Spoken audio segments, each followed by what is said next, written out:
So I finished watching Daredevil Born Again a few days ago, and It's good. It's good. I think it's pretty good. Yeah? Yeah. obviously I do have issues with it, which I'll get into, but first I want to focus on the positives. Starting off, I love that they kept the original tone of the Netflix series.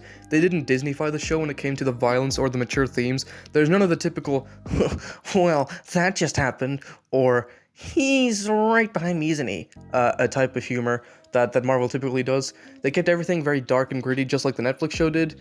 And especially when it came to the violence, there were some very strong moments that really stood out to me. Like, some of these moments were more violent than the original Daredevil show ever was. In Born Again, we see a guy's arm breaking and his bone is coming out, and we also see a character's head being crushed. Like, some of these scenes are on the boys' level of gore. The action, although I don't think it quite reached the heights of the original, was still very well done, and as always, I thought Charlie Cox and Vincent D'Onofrio did an amazing job portraying Matt Murdock and Wilson Fisk.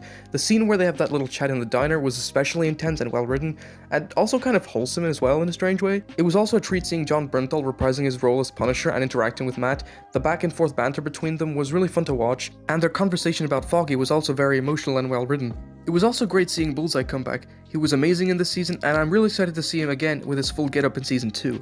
Now, with all that being said, there are also a lot of things that I did not like about Born Again. The biggest issue in my opinion is when it comes to the characters. A lot of the characters that were really important in the original Daredevil series are either sidelined or not even mentioned. Karen is a big example of this. She was one of the most important characters in the original Daredevil, and in this new show, she's barely in it. She's there briefly at the beginning, then she gets sidelined for most of the show, and she finally comes back at the very end, and it's like, why? I find it really hard to believe that Karen would just get on a plane and leave, especially considering everything that she and Matt have been through, and after learning about his abandonment issues with his mother. Foggy is also another great character that was handled horribly in Born Again. Just like Karen, he was one of the most important characters in the original, and he lived through that entire show, so for him to come back and die immediately in the first 10 minutes, like, again, why? I think this is a complete waste of such a great and important character, and I know that Foggy's death is what gets the whole plot going, but that's just such a weird and unnecessary way to start off the story, especially after seeing these characters get a happy ending in the Netflix series. And it's not just the main characters that are done dirty either, a lot of the side characters are too, like Matt's mom for example, who we saw in season 3 and was a big part of season 3, is not even shown or mentioned in Born Again. Actually no, I think she has like one throwaway mention, but that's it. Would have been really cool to see Matt going to his mom for guidance after his best friend's death, like he said he would at the end of season 3 of Daredevil, but nope. Same thing goes for Detective Mahoney. We get no mention of his whereabouts, the show doesn't even drop his name. Instead, we get Sherry, but I barely know anything about Sherry. The show doesn't give me a reason to care about him. Why isn't Mahoney the one working with Matt? Mahoney has a good relationship with both Matt and Daredevil. Imagine how much more impactful it would have been if he was the one who found out Matt was Daredevil at the beginning. Why is Matt working with this random guy we've never seen before? The same goes for Matt's girlfriend, or his new lawyer partner, or, I don't know these people. If the show actually took the time to develop these characters and make them interesting, then I'd be fine with that. The problem is that it doesn't. These are very surface level characters, they barely have any depth to them, and they're not interesting, and if anything bad happened to them, I would not care. It felt like they were just trying to get rid of a lot of the main characters, and it got me thinking, like, were they? Oh, it turns out they were. Originally, this show was going to be a reboot of the Netflix series, and they weren't even going to include Bullseye.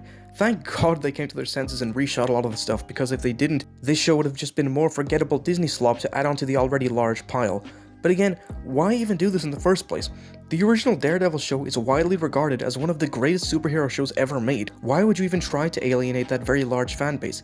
But anyway, I hope these new characters are given more development, and the original characters that we know and love play a much bigger part in season 2. Another thing I didn't like is how quickly the public accepted Fisk as the mayor, despite the fact that his crimes were made public information by Ray Nadeem in season 3 of Daredevil. I feel like that defeated the entire purpose of his death. Fisk takes control of the police, then he gets arrested and put in jail, then he escapes and takes control of the police, then he gets arrested and put in jail, then he escapes and takes control of the police, then, like, we've seen this happen so many times before, it just feels lazy and repetitive. I'm also really mad that Spider-Man didn't show up. Like, in No Way Home, we literally saw him going back to his more street-level roots, and he was mentioned by Fisk in Born Again.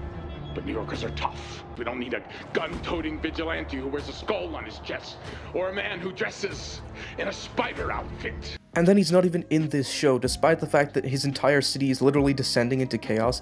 I know it's because legally he can't be in the show, but like, Disney and Sony gotta work something out because he would fit so well into the world of Daredevil. They'd better have a good explanation for his absence in Spider-Man 4 because otherwise this isn't gonna make any sense. But yeah, overall I thought this was still a solid first season, and I'm really excited for season 2, especially now that they've got a better team on board. So, I don't know, 7.7 out of 10. Let me know what you thought of Daredevil Born Again down in the comments, and that's about it. Thanks for watching.